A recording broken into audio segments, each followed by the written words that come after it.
Hello again. This is take 3 because I'm trying to break myself of the habit of every time I pause going. So let's see if I can get through it without doing that again. Have a number of questions here from the blog. I won't be able to answer every one that was posted, but I will let the other questions carry over to the next video clip I do. The first one comes from Jebel Krong. Where is the Polity series headed now? Will you do more prequels like Pride of Moon or Shadow of the Scorpion? Are you considering another novel series like Line War? And lastly, when can I buy you another beer? Righto, I'll answer the last one first. You can buy me another beer the next time you see me within 5 or 10 meters of a beer tap. That will be fine. To the 3 questions before that, I can only answer maybe, maybe, and maybe.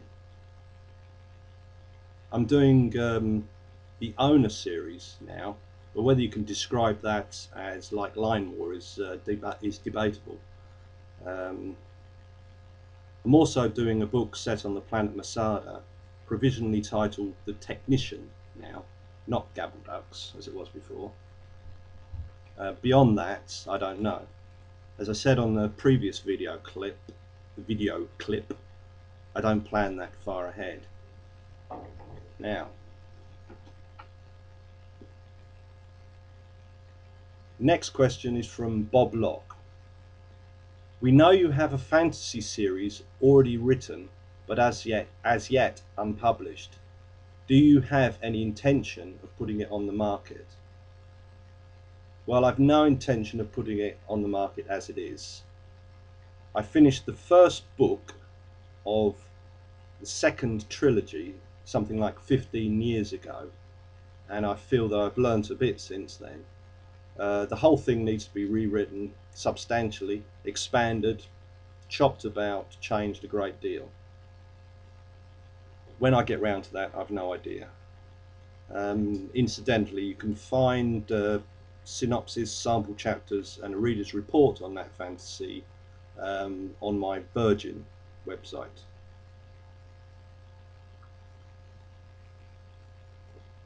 Mark Chitty asks, what sci-fi books have I read recently that I would recommend? 2 recent ones. Tony Ballantyne's Twisted Metal. I mean, punch-ups with robots is definitely my bag. And Gary Gibson's Nova War, because Exploding Suns is something I enjoy too. Also, over the last year, I reread Across Real Time by Werner Vinge, who is a writer I would heartily recommend. Maximum Offence by David Gunn, which was great fun. Night Sessions by Ken MacLeod, which was very good too. And I also reread a book called The Line of Polity by some hacker or another. Don't know who that was. Now, question from Andy. He actually asks one that's got nothing to do with science fiction or books. What's a great dish you have sampled while out in your home in the Mediterranean? And I mean the kind of local dish that you didn't know about before living there for a bit.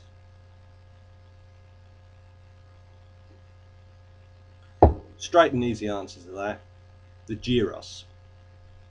It's sort of similar to the doner kebab, though kebab isn't a word the Greeks like. It's layered pork, carved off of a revolving spit, folded in a cone of pita bread with tomatoes, cucumber, onions and sour cream and chips, and it's very nice, very substantial. One of them costs about €2.50. 2 of them will fill you up for the day. They're very good. The next question comes from, well, Zizidou, or Alexander Cruel, and it's a cruel question. How far would you go in suppressing your own opinions to not upset potential buyers or people and corporates otherwise important regarding your income? And he goes on, for example, if you were asked about your religious views, or if something was really bothering you, would you stay away from openly taking a firm stand? First off, thanks for that, Alexander. Simple answer, I would suppress enough to ensure I didn't endanger my income. See, the thing is, losing income and or a publisher would bother me a damn sight more than whether or not I speak out against any current fashionable consensus or arsehole political dogma. But I'll go further. I'm sick of it. I used to rant and rave on here, on this blog, until I realised that it just made me more angry, and in fact made me feel a little bit sick. It's not nice being called stupid, a racist, a denier, the usual ad hominems of the kind of people I was arguing with. I also have to ask myself, what's this blog for? The stat counter illustrates it. The main words used in search engines by people who get themselves here are Neal or the titles of my books. That's what the people coming here are looking for. And yes, I don't want to piss any of them off. It's called diplomacy, something people have been trying to drive into my head for a long time. I do, however, state my strong opinions elsewhere on message boards and other blogs. But the key here is that they are ones that I don't have to look at every day.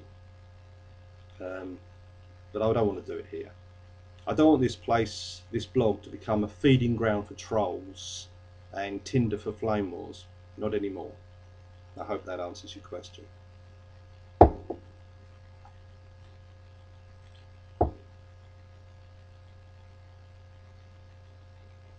The next one is from Graham Finch. The words Vorpal and Runcible appear in your works. Are they picked from isolated poems you have read because they come on your radar, or do you read poetry regularly and like to play with the references? And he goes on, which, if any of your creatures, has been directly inspired by the Jabberwock description? Well, these come from me reading poetry way back. Books like The Golden Treasury and the translation of the Rubaiyat of Omar Khayyam. Also reading the Alice books and one or two others. I don't read much poetry now, I have to say. But that was poetry that stuck. And the answer to your last question's got a fairly obvious answer. Gabbledups, of course. Okay, last question here. Kirby Ubben asks, I mentioned a bit back I read the F.P. Wilson Repairman Jack series and rather enjoyed it. Have you read them? He also wonders about the possibility of a full-length Mason's Rats novel. Well, no, I haven't read the Repairman Jack series, but I have read and enjoyed other F. Paul Wilson books. Healer is excellent and still up in my collection, as is The Keep. And I'd recommend you try to get hold of the film of The Keep if you can. It's very good too. If Repairman Jack is anything like them, then I'll give it a shot. In fact, I have ordered a copy off of Amazon just recently. As for Mason's Rats, no, I won't be doing anything with that for a very long time. I'm sorry. Okay, that's enough for now. Thank you. Goodbye.